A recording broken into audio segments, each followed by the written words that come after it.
তোমার ছেলের দেব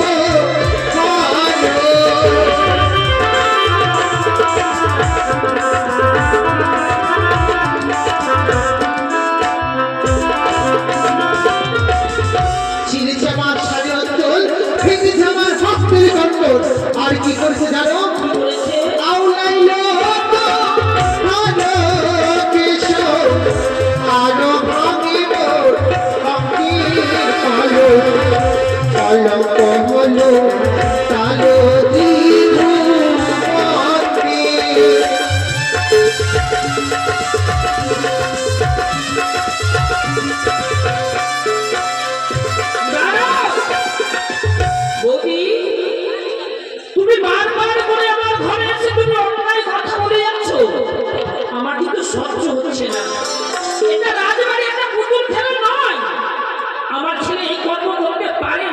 এই কর্ম করতে পারে না।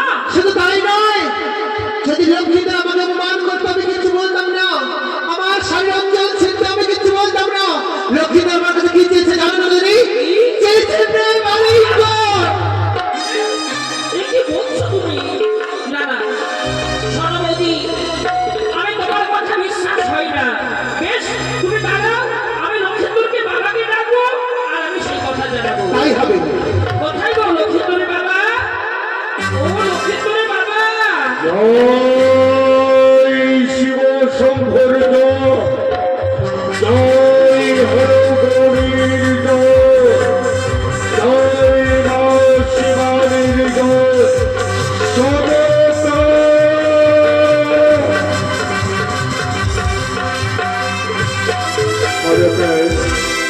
শিব পূজা সম্পন্ন করে আলোকের জ্বালা নিয়ে এসেছি তোমারই কাছে। তোমারই কপালে দেব চন্দনের ফোঁটা বলে কে যেন বিনে উঠে দাঁড়িয়ে রয়েছে চন্দ্রনগর মাটিতে। কে তুমি জানো তো? কে তুমি?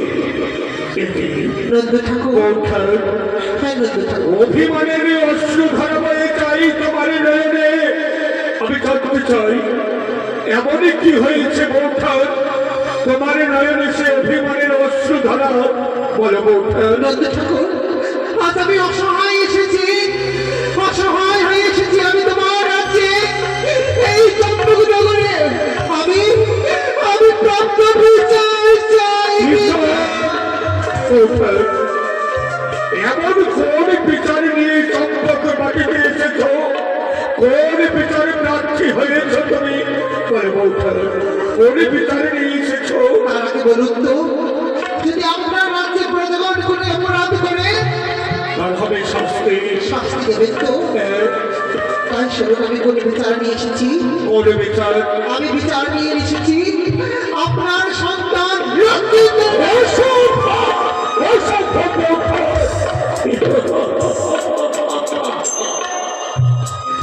কনিষ্ঠ সন্তান লক্ষ্মীধরের বিচারে নিয়ে এসেছ। সেই পবিত্র সিংহাসনে বসে হাজার হাজার প্রজার বিচার করে কাজ শোনানো। এমন কোন অপরাধ, কোন অপরাধ করেছে তোমার কাছে আমার সেই কনিষ্ঠ পুত্র লক্ষ্মীধর? তার বিচার নিয়ে এসেছ তুমি? আমি এসেছি লক্ষ্মীধরের নামে বিচার চাইতে। লক্ষ্মীধর আমার সঙ্গে ব্যবহার করেছে। আপনারা কেউ যাবেন না, এরপরে হবে আমাদের পাত্রী অন্বেষণ। আপনারা যদি চলে যাবেন তাহলে আমাদের ভালো লাগবে না।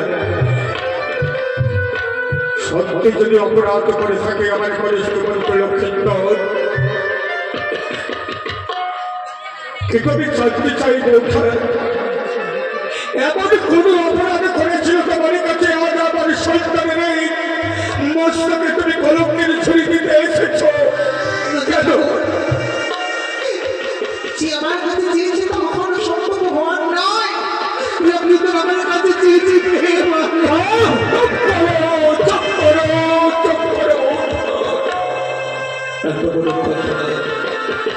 আর আমার লক্ষ্মীপুর তোমার কাছে একজন আলিঙ্গন আমার বিশ্বাস হয় না যাদের গায়ে কলঙ্ক হতে পারে আমার কনিষ্ঠ পুত্র লক্ষ্মীপুরের মুখমণ্ডলে কোন কলঙ্কের চিহ্ন মাত্র নেই বুঝতে পেরেছি যার গর্ভে সন্তান হয় না সন্তানের ব্যথা বুঝে না তুমি রাখাল ধারানি তোমার বড় হিংসা হয় আমার লক্ষ্মীপুরের নয়নের দিকে মুখমণ্ডলের দিকে তাকিয়ে নন্দ ঠাকুর, একটি মেয়ে কি কখনো নিজের চরিত্র নিয়ে কখন বলে? যখন মেয়েটির যখন সম্মান থাকে না, সম্মান নিয়ে ছেলেমেয়ে করে, একটি নারী কখনো নিজের বদনামি করে না গো। আপনি বলেছিলেন না প্রমাণ চাই, চেয়ে দেখুন, চেয়ে দেখুন।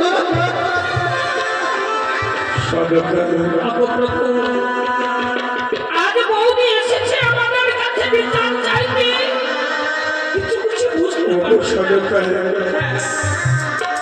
এই পবিত্র শিক্ষাসনে বসে হাজার হাজার প্রজার আমি বিচার করেছি সন্তান হলেও আমি তাকে ক্ষমা করে দেব না সত্যি যদি অপরাধ করে থাকে আমার লক্ষ্মীপুর এই পবিত্র শিক্ষাসনে বসে আমি তার বিচার করবো কে আছি যখনই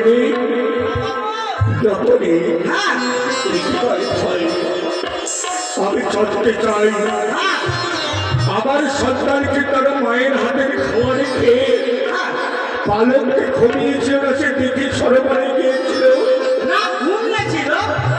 নকরি নিয়ে এসেছে আমার লক্ষ্মীপুরকে আমার কাছে তার মুখে আমি শুনতে চাই নিয়ে এসো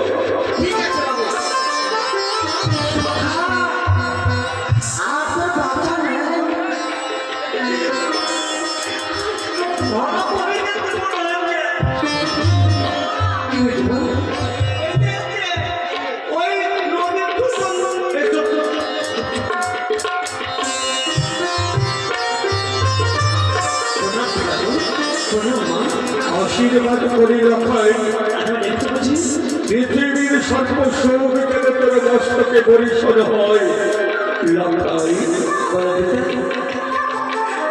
কোনদিন তুই আমার সঙ্গে দাঁড়িয়ে মিথ্যা কথা বলিস আজও বুঝি বলবি না বলতো লেখাই তুই কি সেই দিঘি সরোবরে গিয়েছিলি দিঘি সরোবর হ্যাঁ ওটা আবার কোন জায়গা সৌদি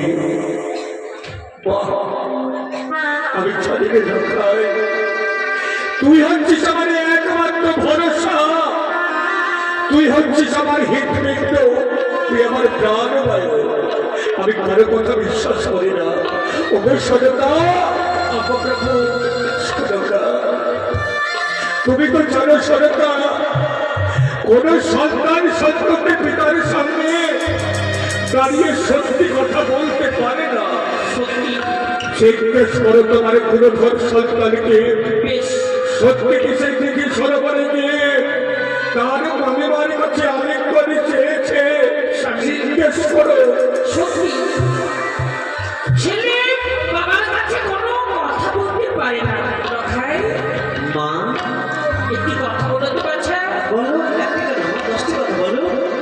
তুই দিঘির সরোবরে গিয়ে সেই নারীকে কোনো অন্যায় কথা বলেছিস তুমি কার কথা বলছো বলো তো মা?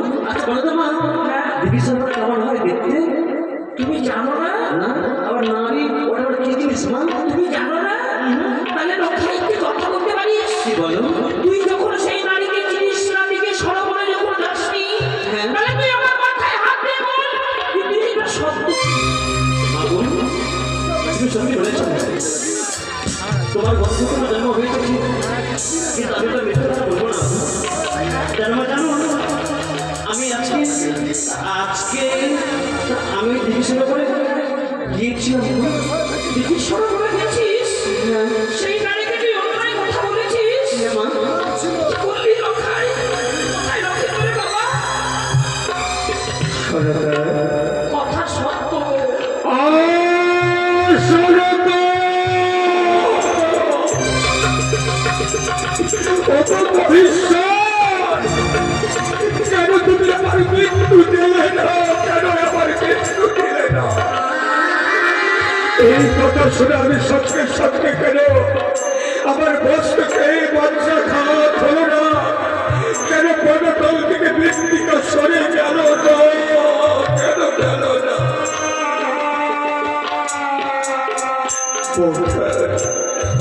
নন্দ ঠাকুর, আজ আমি পুরো হেরে গেলাম। আজ আমি তোমার কাছে হেরে গেছি গো বৌঠান, আমি হেরে গেলাম। আজ আমার সন্তান দেখে শিকার দিয়েছে, তোমায় অন্যায় কথা বলেছে। তোমায় আমি কথা দিয়েছিলাম আমার সন্তানের আমি বিচার করবো। অবশ্যই করবে, সন্তান হলেও আমি তাকে ক্ষমা করে দেব না। অবশ্যই করবেন। কারণ আপনি বলেছিলেন এই রাজ্যে যদি কোনো প্রজা মানে লস্করে করে অপরাধ করে তাকে আপনি নিজ নয়নে নিজ হস্তে শাস্তি দেবেন। আজ আপনি আপনার হস্তে দিয়ে আপনার সন্তানের শাস্তি দেবেন।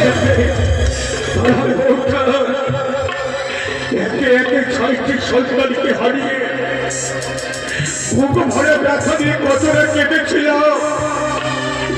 অবশেষে চাঁদ সদাগরি তার কনিষ্ঠ পুত্র লক্ষ্মীন্দরের বিচার করবে। এমন বিচার আমি করব সারা চম্পকনগরের প্রজারা কম্পিত হবে, তাদের হৃদয় খেলে শিউরে উঠবে। আমার সন্তানের বিচার হবে, আমার সন্তানের বিচার ভূমিকা নিয়ে গিয়ে বিস্তার হবে। না, তাতে আমি সন্তুষ্ট নই। এর থেকে আমি কঠিন কঠিন শাস্তি চাই। পরিদুষ্ট দুরাচারের আজ আমার সন্তানের আমি মৃত্যু দণ্ড দিলাম, তাকেও তুমি খুশি হলে না? না, আরে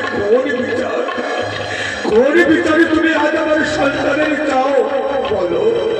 বেশ নন্দ ঠাকুর, লক্ষ্মীন্দর যেহেতু আমার সঙ্গে অন্যায় করেছে এই বিচার করার আমার অধিকার রয়েছে। ঠিক বলেছ বৌঠা, ঠিক বলেছ। নন্দ ঠাকুর, माइक इधर माइक इधर माइक সত্যি অপরাধ করেছে আমার সন্তান তোমার কাছে। এই বিচারের প্রাপ্ত রয়েছে তোমার। পবিত্র সিংহাসনে পরিত্যাগ করলাম, এই পবিত্র সিংহাসনে বসে আমার সন্তানের বিচার করো। তাই হবে নন্দ ঠাকুর। শঙ্করের রাজ্যের রানী আমি আজ চম্পক নগরী হিসাবে বিচার চাইছি। কোন বিচার চাইছি জানেন গো? নারীর আত্মসম্মান। এই নারী খুলে জন্ম নিয়েছি আমরা। নারীদের সব থেকে সম্মান হচ্ছে আত্মসম্মান। যদি নিজের আত্মসম্মান চলে যায় কখনো ফিরে আসে না। নন্দ ঠাকুর, ননদিনী, বনপতি, আমি লক্ষ্মীন্দরের চাই না বনবাস, চাই না এই অন্ধকার কুটির কারাগারে বন্ধ, চাই না আমি তার মস্তক ছিল। আমি চাই লক্ষ্মীন্দরের 1 সপ্তাহের মধ্যে বিবাহ দাও তোমরা এই চন্দ্র বিচার করে। অটল প্রতিজ্ঞায় আমার জীবনে কোনদিন আমার সন্তানের আমি বিবাহ দেব না। ধাত্রীর মুখে শুনেছিলাম যদি হয় আমার লক্ষ্মীন্দরের বিবাহ তাহলে আমার সন্তানের হবে, কিন্তু আমি পারবো না। তুমি ফিরে যাও বৌঠা। নন্দ ঠাকুর পারবেন না। যাবার সময় আমি একটি কথা বলে যাব, যদি 1 সপ্তাহের মধ্যে লক্ষ্মীন্দরের বিবাহ না দেন আপনারা, লক্ষ্মীন্দরের দেখবেন আপনারা মারাবো।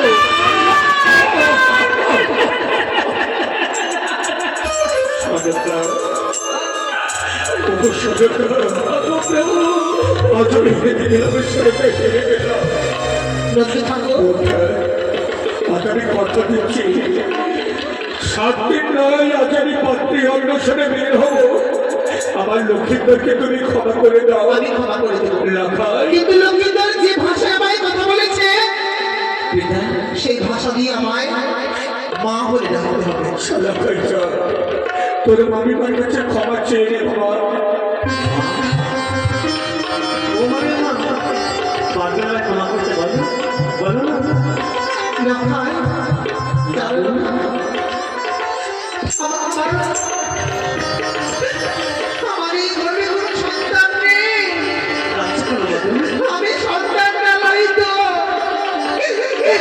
আমি হয়ে যখনই পাটা শুনতে পাই না সেই গাড়ির মতো গিয়ে আচ্ছা বলো তো ভুল করে তাই না?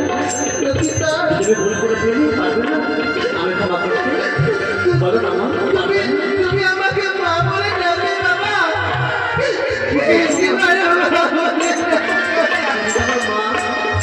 আমার আদর দাও না মা আমায় করে করে সব কিছু ভুলে দাও মা লক্ষিতা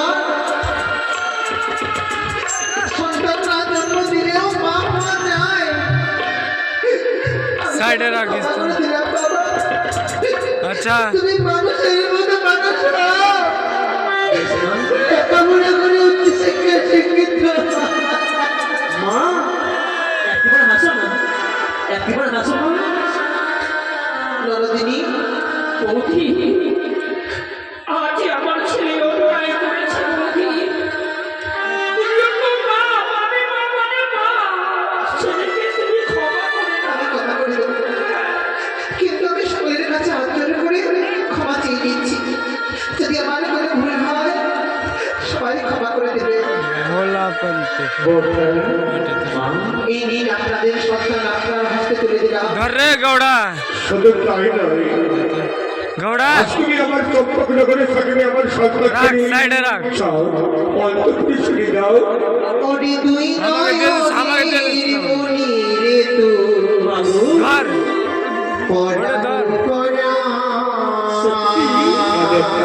সত্যি মা সাইডে রাখ ওঠে রাখ ওরে দুই নয়নের মনি রে তো পরাণ পরাণ।